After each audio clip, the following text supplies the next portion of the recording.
Bonjour, mon nom est Mylène. Aujourd'hui, nous vous présentons un court vidéo sur une évacuation de feu à la résidence Jean Bosco. Ce qui est important de se rappeler, c'est qu'il y a plusieurs étapes à faire et vous serez les personnes responsables de faire l'évacuation de A à Z.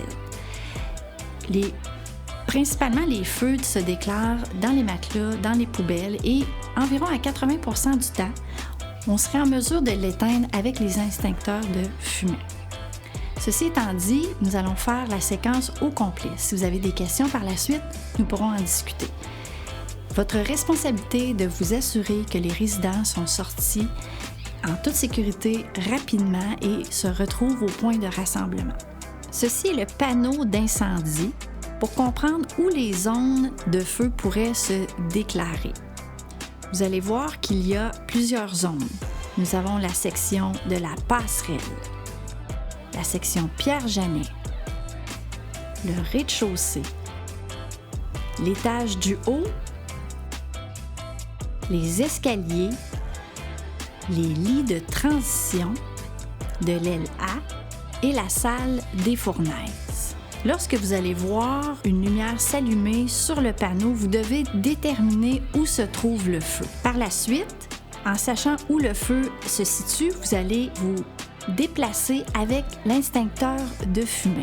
Vous évaluez la possibilité de l'éteindre vous-même avec l'extincteur de fumée. Si vous voyez que ce n'est pas possible, vous devez fermer la porte derrière vous et débuter l'évacuation. Vous devez vous familiariser aussi avec les gicleurs qui sont situés au plafond dans certaines sections de la résidence.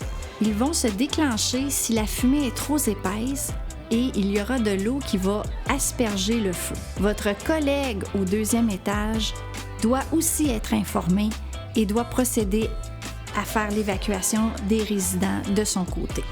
Le cartable pour les pompiers est aussi un élément et un outil essentiel pour que ceux-ci puissent déterminer qui a besoin de soins particuliers ou d'aide supplémentaire. Il y a 5 sorties de secours au rez-de-chaussée. Idéalement, vous devez sortir les résidents derrière, dans la cour, puisque le point de rassemblement se trouve près de l'espace de fumeurs. Chacun des résidents doit être conscient qu'il y a peu de temps pour sortir. Il ne peut pas retourner dans sa chambre, il ne peut pas aller chercher des articles et vous devez fermer chacune des chambres au fur et à mesure que vous ratissez la résidence. On n'oublie pas les sections de Pierre-Janet, la passerelle, les lits de transition, les salles de bain, le salon. Vous devez être le dernier à sortir. Les pompiers seront déjà avisés puisque la centrale est branchée sur le système d'alarme. Il se peut qu'il soit déjà arrivé lorsque vous complétez votre évacuation. Votre rôle est de faire le décompte des résidents, vous assurer d'avoir tout le monde, mais aussi d'aller aider votre collègue au deuxième étage puisque ceux-ci sont plus à mobilité réduite. Ils vont être sortis sur le balcon et vous pourrez les aider à descendre les escaliers. Nous mettrons à votre disposition des couvertures pour réchauffer les résidents. Il est primordial de ne pas laisser personne retourner dans la résidence tant que les pompiers n'ont pas donné leur aval. Ceux-ci vont vous donner les directives. Vous pourrez leur remettre le cartable d'information et leur assurer que vous avez tous les résidents avec vous. Il est possible que la centrale d'incendie vous appelle. C'est la raison pourquoi vous devez avoir le téléphone avec vous pour leur donner les détails. Oui, il s'agit d'une vraie alarme de feu et que vous êtes en processus d'évacuer les résidents. Pour les employés qui sont au deuxième étage, vous n'avez pas de panneau qui indique où se trouve le feu. Advenant que le feu se trouve à votre étage, vous devez aller investiguer. Si vous voyez de la fumée, si vous sentez qu'il y a de la chaleur qui se dégage de quelque endroit possible, vous devez aller voir de vos propres yeux, toujours en prenant avec vous l'extincteur de fumée. Si vous voyez que le feu peut être éteint, vous devez aussi tenter de le faire avec la bonbonne. Si vous voyez que le feu est trop gros, vous fermez la porte de la même façon que votre collègue en bas aurait fait et vous débutez le processus d'évacuation. Votre collègue en bas doit être informé que le feu est déclaré et que vous n'êtes pas en mesure de l'éteindre.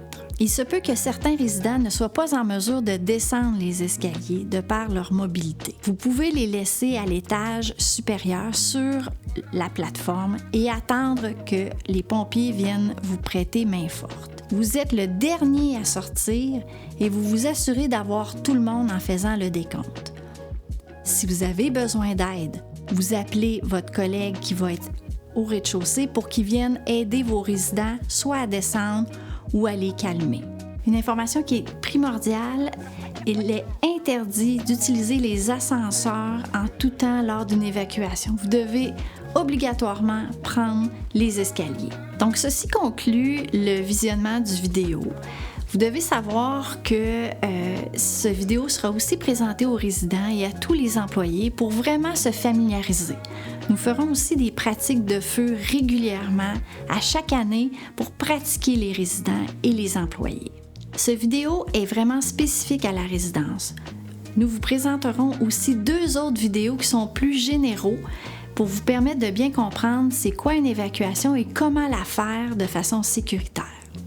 Si vous avez des questions, si vous avez des préoccupations, veuillez en parler avec la coordonnatrice de la résidence. Je vous remercie.